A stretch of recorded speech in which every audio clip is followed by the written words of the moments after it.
If you're good at something, never do it for free. How much you want?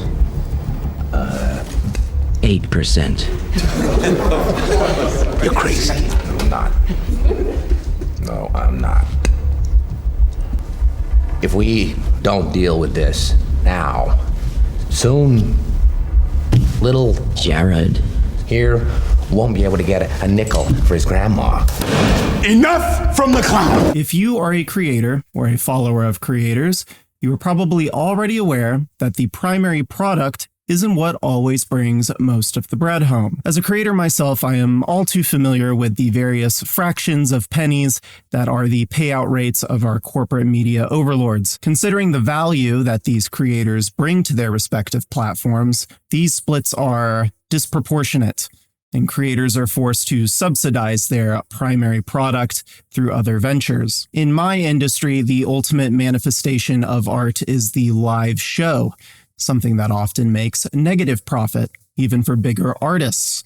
Thus, the merch table. Photographers with unique experimental styles sometimes have to shoot weddings. Illustrators and animators often need to put the fulfilling project on hold and lock in on those Rule 34 commissions. This is a fact of life. In a creator's utopia, we would rely on direct funding from our followers, and perhaps a few whales that pull a little more weight than the others. While the concept of crowdfunding has existed for hundreds of years, one of the first modern examples would be in 1997, when the band Marillion raised $60,000 from fans to foot the bill of a US tour. The band then had the glorious idea to sell pre-orders for an album before recording a single song. It worked, and they retained all of the rights, something that was unheard of in the music industry up until that point. I've done this a few times. My streaming numbers are humble, but when you're not hemorrhaging 90% of your royalties to whoever fronted the initial investment, you end up with stable finances, about the same as dudes in bands that are 10 times more popular than you are. With that, there's no surprise that the following decade saw the rise of platforms like Patreon, Kickstarter, and Bandcamp. Fan investment is the absolute most valuable type of investment, and technology could finally facilitate it. Technology! This is where things get more interesting and dicey, where I'm seemingly biting the hand that feeds. But let's go deeper. The toll imposed by record labels, game publishers, and all other industry middlemen has been so imbalanced for so long that we're fooled into thinking that this is a fair revenue split by comparison. My last video about why the internet isn't cool anymore touches on this topic, and here's what I had to say. They are all monopolistic black holes. Regardless of your profession, apply these splits before taxes and fees to your annual income, and consider the true costs of these platforms. Is the service provided worth that much? Are you paying more for platform features or platform dominance? Even if 50% is all a record label wants, a 10% or 5% offer by comparison is an offer you can't refuse. Is this the final frontier of direct funding for independent creators? Or can we do better? We can do a lot better. Patreon is a platform that processes payments, hosts a content feed, and does some rudimentary email marketing. I already do most of this stuff with my own merchandising, so it got me thinking. Who would win? A billion-dollar company with hundreds of employees, or one fucking guy who learned how to code on MySpace? Before I debut my bespoke Patreon alternative, I should mention that I unintentionally stumbled into software development a few years ago. I am a software developer in the same way that I am technically a fashion designer and technically a comedian. There was a point a few years ago when most of my daily work became coding instead of media production, so I don't know what else to call it. All to say, I'm less apt than a freshman computer science major. Nothing beats a formal education, though I can't quite recommend this one because it might actually be too late. We first need to identify what I consider to be the three modes of direct fan funding: advanced support, continuous support, and deferred support. The title of this video singled out Patreon, which is only one of these three modes, But my endgame funding app will need to pull off all three. Platforms like Kickstarter and Indiegogo fall into advanced support. You pay for something before it exists, and the creator uses those funds to create the thing. Pre-orders. This is perfect for when a large amount of money needs to be spent at one time. I funded 3 albums through Indiegogo and 1 album through Kickstarter, all of which required tens of thousands of dollars on the front end for hiring producers, creating media, and everything in between. Believe it or not, most creators don't have that type of money sitting around, and people on the outside often underestimate just how expensive these things can cost. Much like boomers with real estate. With full autonomy, no deadline, and no obligation to pay back investors, creators are free to take risks and preserve their vision. Is this funding mode abused? Oh yeah. But it really all comes down to risk and trusting if a creator can deliver on their promises. Patreon is the king of ongoing support, followed by Ko-Fi. You pay to sustain whatever it is a creator needs to keep going. Ideally, you get something in return, and usually that's access. I used Patreon for several months back in 2016, and eventually quit because my creative output exceeded a monthly interval, and I couldn't keep up with the rewards that I felt I had to deliver to justify what I was getting. My philosophy on that front has since changed. Some people genuinely just want to see you succeed, and accepting their contribution empowers them. So if your Patreon tiers don't offer anything, that's sick. Bandcamp is a good example of deferred support, which is when you pay for something after funds were used to make it, which is literally just a basic transaction. Selling merch through Shopify or Teespring also falls into this category,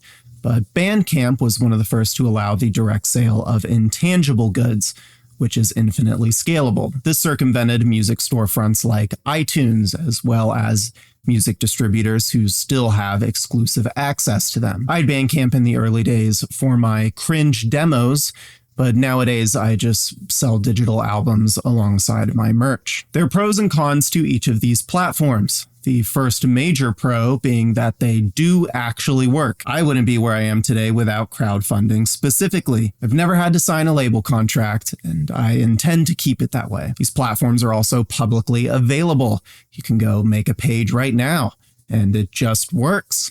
And it's fully supported.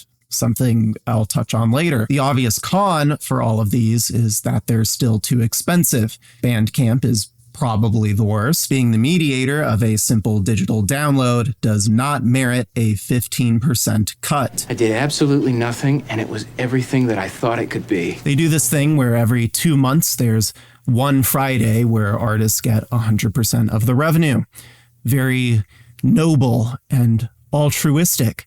Nice to know there's 6 days out of the year where I'm not getting fucked. Aside from that, the website features are objectively not as good as they should be. Patreon just added the ability to upload videos directly instead of embedding them through other platforms. And ultimately, your stuff is still fragmented across multiple websites, each with their own gross branding and bloated user interfaces. So, what does my Creator Hub need to become a viable alternative to these platforms? Keep in mind that I built this out to accommodate my own needs as a creator, and if a feature is not present, it does not mean that it cannot be added down the road. First and foremost, it needs to be unified, a singularity for my creative output that is white labeled with my own custom branding and domain.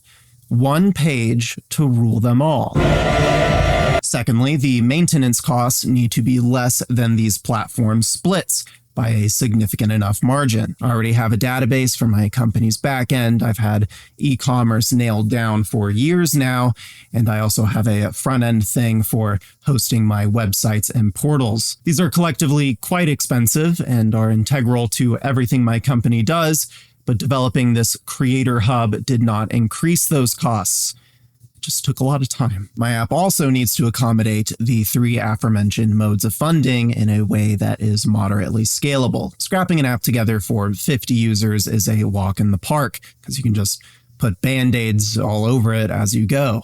But having an app ready for thousands of users is a completely different story. Every inch of this system needs to be automated and manageable with minimal need for human intervention. This is what took the most time. Deferred support is already good to go because I can just integrate a pre-existing merch store right there. Advanced support, or crowdfunding, which functions like a pre-order, is something that I've already developed, and it has funded albums for 2 different bands. There's room for improvement with this one, but all the important stuff works, and it even has the fund goal meter and the time limit. Ongoing support was admittedly tough to implement. My system can natively do subscriptions, but it was intended for tangible goods, like a coffee roaster subscription. Purchasing a subscription or a membership tier needed to automatically create an account within my database and seamlessly work as a customizable profile on the actual app. Seems simple. Along with that, the app's posting system needs to dynamically lock out certain users based on their subscription tier or membership level. The remainder of the things I need to make this a viable alternative are actually just implied by virtue of me owning the platform. No censorship or restrictions on creator content. I own the keys. Custom coding and flexible integrations. I own the keys. Divorced from a system that exploits creators because fuck capitalism. I own the keys. This is the minimum viable product. And in its current state, I would take it over any alternative that's out there currently. With that goal achieved, I can now move the goalposts and experiment and build features on a whim. Here are a few. The splash page actually predates my Creator Hub and has been deployed for almost a year now. I used it for Crazy 88 on our most recent release, and it's basically Linktree on steroids. Custom prompts. I don't like comment sections. For the same reasons I don't like open mic nights. Feedback is great, and I do want to communicate with people who find value in what I make.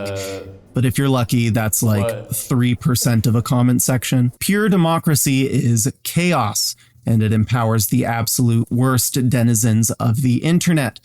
Good feedback comes from smart people, and smart people typically know to not jump into cesspools. The beauty of a comment section that's reserved for paid members is that it evolves into a sort of representative democracy, filtering out all of the angry basement dwellers who aren't paying for your thing. But we can go a step further.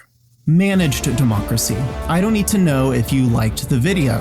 I don't need to hear my own jokes quoted back to me. I can moderate all discourse with an iron fist. That's why I've built a prompting system that allows posters to preemptively pose questions of their own design. Viewers can reply to the prompts. If a prompt is seemingly missing, one may be submitted for review. Moving on, all music and media can be cataloged into an extensive content library. Everything you've ever made in one place with embedding from YouTube, Spotify, Twitch, Vimeo, Instagram, Dailymotion, and basically any platform, because if it's not there, I can just code it in. Music sales are greatly enhanced by this because it basically funnels users into both the physical sale and digital sale of any given release. As far as merch goes, you can currently integrate any Shopify store in the merch tab. This was surprisingly easy to implement, and customers can check out on the same page. On mine, members can look through used gear and novelty items, like this 10-year-old Canon 80D, which is still a really good camera. If you are keen on owning this relic of videos past, know that I am parting ways. Along with those things, I am finishing up sections for polling, aggregating links, private Discord stuff, notifications, and more. This is all pretty cool and has exceeded my expectations. If it picks up, it's scalable, and after some beta testing, I can start bringing on other creators. But there are 2 sizable elephants in the room that I must address. The first being, what's the catch? How does a 0% split make any money? It doesn't really make money. For me, the income is whatever's saved by not using Kickstarter or Patreon. As for other creators using the platform, some will find it hard to believe that I would do this out of the kindness of my own heart. And that is true. I am doing it for myself. and to enact retribution against the industry. Ultimately, a percentage split for something like this is something that I find to be unacceptable. If the service is infinitely scalable, then the work put in would be constant. For a merch supplier, the work scales proportionally to how well the product sells. If this opens up to non-partners in the near future, I guess I could introduce a negligible flat rate, something that's so low it's not even comparable to these revenue splits. In the end, it's not the main priority. I would rather build something from the ground up that works for me, where at the foundational level, it isn't designed to exploit creators. I am certain that the folks at Patreon are not evil and do genuinely want to see creators succeed. The founding person of Patreon was a musician, but the majority stake of Patreon is now held by venture capitalists. We see it all the time. These platforms are good until they're not good, and it's the same story for any company whose primary directive is to make as much money as possible. Elephant number 2 is that I'm one fucking guy. Currently, the app has some obvious shortcomings. It can, at times, be a little slow. Some of my coding choices are questionable. All I have to say is that the version of the app today is the worst version it will ever be. But despite my technical shortcomings as a developer, I am still one person, and the only investor is me. There's no guarantee that some other company won't launch a service that beats mine out on all fronts. But as far as I'm concerned, there is nothing else out there with a creator at the top calling all the shots. So, what's next? I've launched a creator hub for myself that you can access for free right now. If you purchase a membership, you will gain access to an exclusive member-only video that is a follow-up to The Internet Isn't Cool Anymore. In this video, I respond to comments, reveal why that main channel video doesn't actually exist, and plan out the next mainline video. I am not surprised that the most compelling aspect of my video was a deep hatred for plutocratic capitalism, as if sentiment for such has risen sharply in recent years. The base level tier that gives you access to this video is a measly $1. That is $12 a year, discounted to $10 if you pay annually. That is less than half the cost of Starbucks' smallest coffee, I assume. Rewards for the basic membership also include your name in video credits and voting power in polls. Higher level memberships are even more interesting, with access to old videos that I've deemed too embarrassing to leave on YouTube. If you purchase a membership the same week this video airs, you will be among the first to experience bugs. I also launched a creator hub for my Under Oath wannabe band, Crazy 88. There are currently no rewards offered, but if you're a rich fuck and want to see some high-budget music videos in the near future, I will gladly take your money. If you're an independent creator and you want to test drive the current build of the creator hub, I do need beta testers. I will let you use it for free, as long as you put up with whatever web design atrocities you come across. Now that YouTube lets me sort comments by subscriber count, I know for a fact that some of you watching could use this. Please use my platform. I beg you. Follow the application link in the description. If you're new here, welcome. I encourage you to check out my last video. And if you feel good about it, smash that subscribe button. Although if you have an email address, you should subscribe to my newsletter because it is a superior notification. And if this video alone was enough to win you over, go snag a $1 membership. You could have your name in the credits of the next video or a message in the credits. It'll look a lot like this with no music in the background. And then it just cuts to black.